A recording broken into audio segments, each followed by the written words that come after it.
শামশেরগঞ্জের পঞ্চায়েতগুলিতে শুরু হলো অনাস্থা ভোট প্রক্রিয়া। সোমবার এই ব্লকের প্রতাপগঞ্জ গ্রাম পঞ্চায়েতের প্রধানের বিরুদ্ধে আনা অনাস্থা প্রস্তাবের ভিত্তিতেই ভোটাভুটি সম্পন্ন হয়েছে।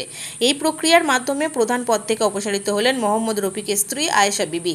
প্রতাপগঞ্জ গ্রাম পঞ্চায়েতের মোট সদস্য সংখ্যা 28 জন। এর মধ্যে একজনের মৃত্যু এবং একজন এলাকার বাইরে থাকায় বর্তমানে কার্যকর সদস্য সংখ্যা 26।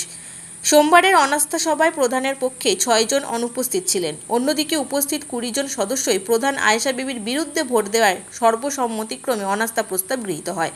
উল্লেখ্য, অপসারিত প্রধান তৃণমূল কংগ্রেসেরই সদস্য ছিলেন এবং তার দলেরই সদস্যদের ভোটেই এই অদল বদল সম্পন্ন হয়েছে। অনাস্থা ভোটকে কেন্দ্র করে এলাকায় দিনভর টানটান উত্তেজনা থাকলেও স্থানীয় প্রশাসনের কড়া নজরদারি ও উপস্থিতিতে ভোট প্রক্রিয়া সম্পূর্ণ শান্তিপূর্ণভাবে সম্পন্ন হয়েছে। ভোটাভুটির ফল প্রকাশের পর অনাস্থার সমর্থক সদস্যদের মধ্যে উচ্ছ্বাস দেখা যায়। তাদের দাবি, পঞ্চায়েতের উন্নয়নমূলক কাজ ও প্রশাসনিক গতিশীলতা নিশ্চিত করতে এই কঠিন সিদ্ধান্ত আনা হয়েছে।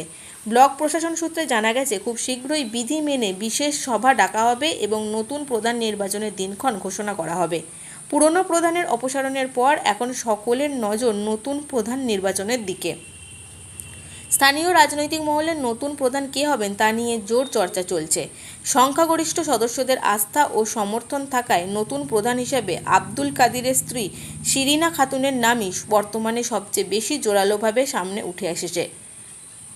রাজনৈতিক বিশ্লেষকদের মতে আগামী বিশেষ সভায় শিরিনা খাতুনের প্রধান হিসেবে নির্বাচিত হওয়ার সম্ভাবনাই সবচেয়ে বেশি।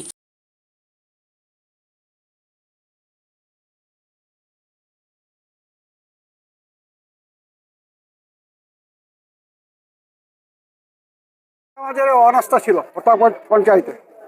আসলে আমাদের প্রধান নিষ্ক্রিয়, সময় মতো যেমন কাজ হচ্ছে না, আর আমরা তার জন্য আমরা আস্থা হারিয়ে ফেলেছি প্রধানের প্রতি। যার জন্য আমরা সবাই মেম্বার মিলে অনাস্থা করলাম। 20-0, 28 জন মেম্বার, তাতে আমরা 20 জন উপস্থিত ছিলাম, বাকিটা শূন্য। সবাই অনাস্থার পক্ষে? সবাই অনাস্থা, 20 জন অনাস্থার পক্ষে। প্রধান পক্ষ কি উপস্থিত ছিলেন? না না, ভোটাভুটির কোনো প্রয়োজন পড়েনি। আধিকারিকরা বললেন যে 1 সপ্তাহ মিনিমাম সময় লাগে। ওরা পরের ডেটটা জানাবো। আজকে অনাস্থা ভোট হলো। অনাস্থাতে আমরা 20 জন মেম্বার উপস্থিত ছিলাম, তাতে 20-0 আমরা অনাস্থাতে আমরা জয়লাভ করেছি। বিরোধী পক্ষ এখানে উপস্থিত ছিলেন।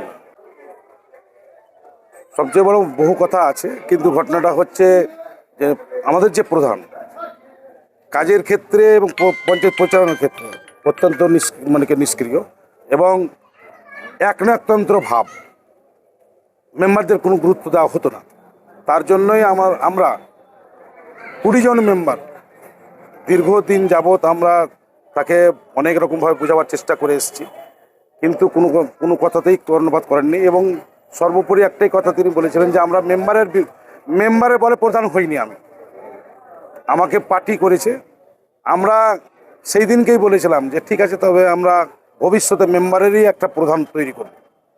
তারই আজকে অনাস্থা হল।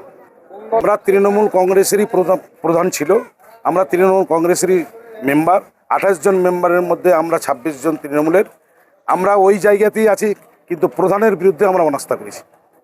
মোহাম্মদ ফারুক হোসেন।